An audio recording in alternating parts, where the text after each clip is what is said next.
నెల్లూరు జిల్లా రూరల్ మండల అభివృద్ధి అధికారి కార్యాలయంలో ఎమ్మెల్యే కోటంరెడ్డి శ్రీధర్ రెడ్డి సమీక్ష నిర్వహించారు. ఈ సమావేశంలో రూరల్ మండలంలోని 18 గ్రామాలకు సంబంధించిన అభివృద్ధి సంక్షేమ కార్యక్రమాలపై అధికారులతో ఆయన చర్చించారు.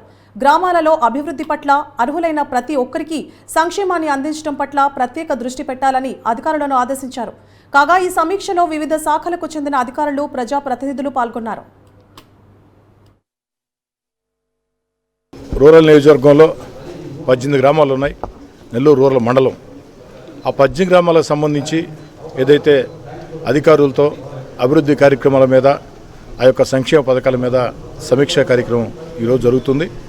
నెల్లూరు రూరల్ ఎంపీడీఓ కార్యాలయంలో ఏదైతే మండల ఉపాధ్యక్షులు రవీందర్ రెడ్డి గారు, మండల ఉపాధ్యక్షులు పెనవర్తి ఎంపీటీసీ పల్లవరెడ్డి రవీందర్ రెడ్డి గారు, అదేవిధంగా సర్పంచులు, ఎంపీటీసీ, ఎంఆర్ఓ, ఎంపీడీఓ అన్ని శాఖల అధికారులతో సమీక్షా సమావేశం.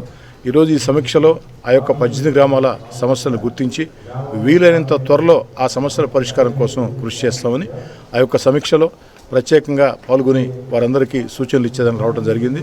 అధికారులకి చెప్పాల్సిన సూచనలు మొత్తం కూడా తెలియచేసి ఆ యొక్క సమస్యల్ని ఏదైతే గ్రామాల్లో సర్పంచులు, ఎంపీటీసీలు, అదేవిధంగా ఆ యొక్క స్థానికంగా ఉన్న నాయకులు చెప్పిన సూచనలు మొత్తం కూడా తూచా తప్పకుండా పాటించాలని కోరుతున్నాను.